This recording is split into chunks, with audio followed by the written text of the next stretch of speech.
Imagine standing at the crossroads of faith and tradition, grappling with the profound implications of consecrating the firstborn. This ancient ritual isn't just a duty, it's a sacred reminder of deliverance, inviting us to engage with a God who is ever present.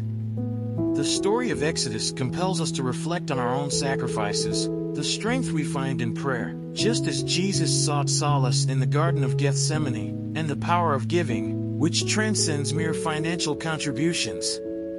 As we explore Exodus 13, we'll uncover how these themes intertwine, urging us to honor God through our offerings, deepen our connection through prayer, and embody kindness in our daily lives. So, let's read the chapter together. The Lord said to Moses, "Consecrate to me every firstborn male. The first offspring of every womb among the Israelites belongs to me, whether human or animal." Then Moses said to the people, "Commemorate this day, the day you came out of Egypt, out of the land of slavery, because the Lord brought you out of it with a mighty hand. Eat nothing containing yeast. Today, in the month of Aviv, you are leaving. When the Lord brings you into the land of the Canaanites, Hittites, Amorites, Hivites, and Jebusites, the land he swore to your ancestors to give you, a land flowing with milk and honey, you are to observe this ceremony in this month. For 7 days eat bread made without yeast, and on the 7th day hold a festival to the Lord. Eat unleavened bread during those 7 days. Nothing with yeast in it is to be seen among you, nor shall any yeast be seen anywhere within your borders. On that day tell your son, I do this because of what the Lord did for me when I came out of Egypt. This observance will be for you like a sign on your hand and a reminder on your forehead that this law of the Lord is to be on your lips. For the Lord brought you out of Egypt with his mighty hand. You must keep this ordinance at the appointed time year after year.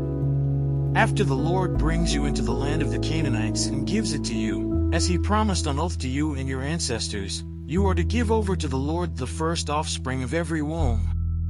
All the firstborn males of your livestock belong to the Lord.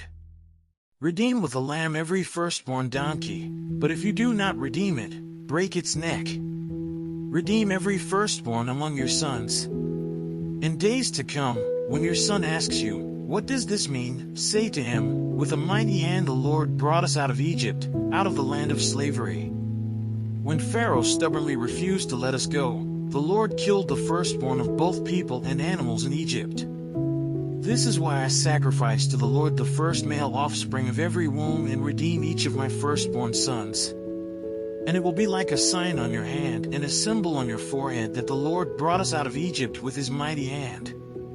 When Pharaoh let the people go, God did not lead them on the road through the Philistine country, though that was shorter. For God said, if they face war, they might change their minds and return to Egypt. So God led the people around by the desert road toward the Red Sea. The Israelites went up out of Egypt ready for battle. Moses took the bones of Joseph with him because Joseph had made the Israelites swear an oath. He had said, God will surely come to your aid, and then you must carry my bones up with you from this place. After leaving Sukkot, they camped at Etham on the edge of the desert. By day the Lord went ahead of them in a pillar of cloud to guide them on their way, and by night in a pillar of fire to give them light, so that they could travel by day or night. Neither the pillar of cloud by day nor the pillar of fire by night left its place in front of the people. Let's say a quick prayer to thank the Lord for his mercy. But first, if you found value in this discussion, be sure to subscribe and turn on notifications, so you can continue this journey of discovery and transformation together. Hey God, I just want to take a moment to thank you for the incredible insights I've gained through this study. It's amazing how your word can touch our hearts and change our perspectives.